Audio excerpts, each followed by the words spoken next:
All right, everyone, welcome back into another NBA DFS video. Going to be breaking down the small 4-game slate on Friday. Let's go ahead and get into it.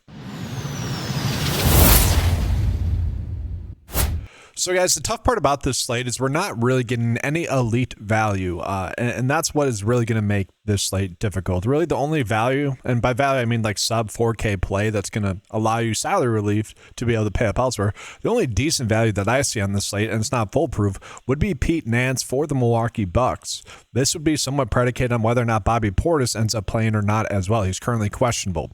If Pete Nance can give us 20 minutes against Indiana, I do end up liking the spot a decent amount, especially for a small 4-game slate. We do see that, 3 out of the last 4 games been able to get to 20 plus DFS points.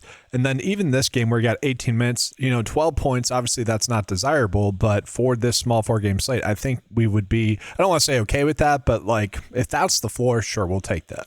And so then let's go ahead and take a peek at the point guards.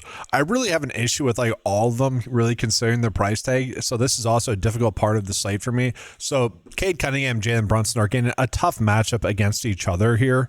And I would argue they do end up being a little bit too high priced then as a result. But then you go ahead and take a peek at someone like Ryan Rollins with Kevin Porter being back. He to me ends up being a little bit too high priced as well. This game against the Pelicans guys ended up going into OT and he still only scored 37.5 DFS points. Now, overall, he had a fine game. The assists were a little bit lower. The rebounds were a little bit lower.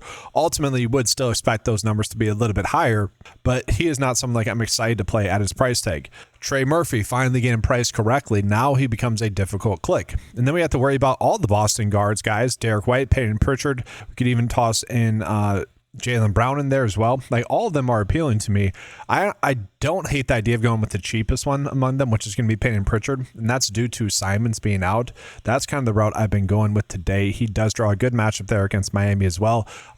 Cheapest price tag that I think has a great chance to be able to 7x. Now that being said, Derek White could do it, Jaylen Brown could do it. I fully accept that. Andrew Nembhard's not terrible, Dante DiVincenzo not terrible, AJ Green's been better recently. Bones Highland is someone that could be interesting in the logic that like Julius Randle and Ayo Dosunmu end up sitting, because then he'd be forced into getting more minutes. And so if Ayo ends up sitting, then I like Bones a little bit more, and I do like then Dante DiVincenzo a little bit more there as well. From there, I don't hate the idea of getting to TJ McConnell, guys. We do need to take a peek at who's banged up for them. So they're going to be without, Bennedict Mathurin. Zubac is going to be out as well, who they obviously recently traded for. And so with that, TJ McConnell actually benefits a decent amount thus far this season with Bennedict Mathurin off the court.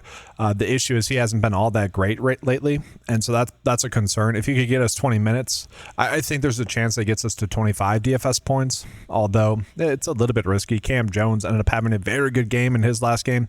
Maybe they try to give him extended run. I doubt that, but you guys can see where it's not like foolproof in this range. And then for what it's worth, I don't hate the idea of getting to Fears. He's kind of like Pete Nance to me where, on the small 4-game slate as it currently since right now, I'm actually fine getting to him. And I'm actually going to put him into the build now as the shooting guard. Other shooting guards, as I mentioned, I don't hate the idea of getting to White. I'm fine with that. Powell, I feel like he's properly priced. I'm not too high on Larson today just because they are healthier. The Miami Heat are healthier in this game. And so I'm kind of worried that he maybe won't be able to get there. Gary Trent is also kind of a punt play, a similar punt play to Fears. To me, they're both kind of the same play. With Cole Anthony being traded and with the potential of Gary Harris to sit in this game, that should lead to a decent minutes floor for Gary Trent Jr. Okay, so that's where I end up liking him a little bit more. Now, I do think it's worth calling out, guys. Another guard that I do like is going to be Kevin Porter, priced at 7.5. I think he should firmly be an 8K play. If you could just honestly put both Brian Rollins and Kevin Porter Jr. at their correct price stage, which is 8K, I'd be much more comfortable there. The issue that we have is Kevin Porter's minutes have been a little limited. He's going to be limited to basically 30 minutes, which is what we saw last game. So that does cap his ceiling somewhat, but he still was able to get to 47 DFS points. So I also do like the idea of playing him.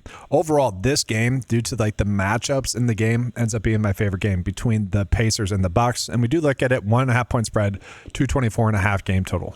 And then we just go ahead and take a peek at kind of what the 9 to 5 lineup builders telling us are some of the top values. It actually likes Jordan Poole, which I feel like I wouldn't get to him. I'd say we'd get to Fears instead. And then Cade, Nembhard, DiVincenzo.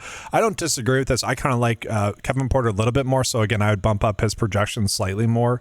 Same thing with Rollins, maybe just a tidbit, but really not too much. Just trying to get an emphasis on them. And I might even just say Rollins, let's get him in 15% of builds instead. That might be the route I end up going. And then from there, we go ahead and get to a small forward spot.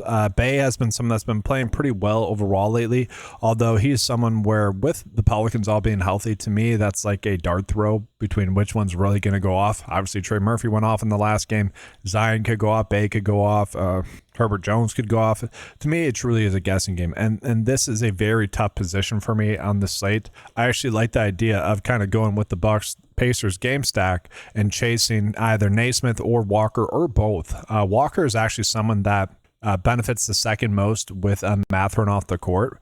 His minutes go up and his production goes up. And so with that, I think he's the player I want to chase. And he's been someone that has had a ceiling. I'm actually going to put him in the power forward spot. And then I would rather actually just get to Aaron Naismith in the small forward spot.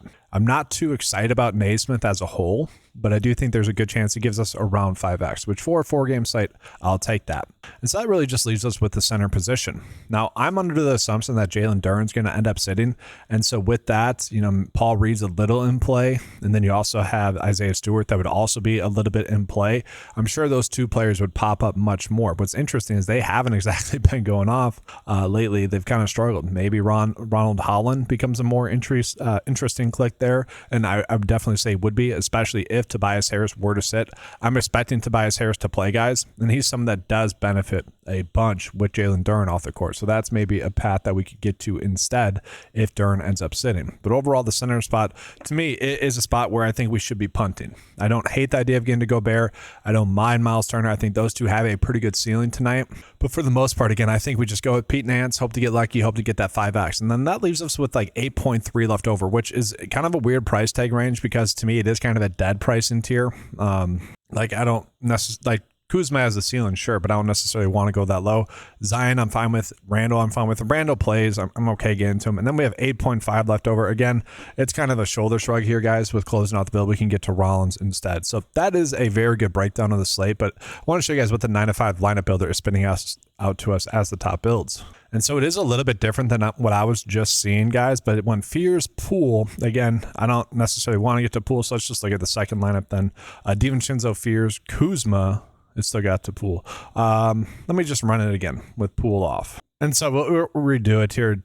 Mitchell, then Fears, Brown, Harris, Gobert, DiVincenzo, Naz Reid, fine with that, and then Andrew Nembhard. I'm fine with that as well.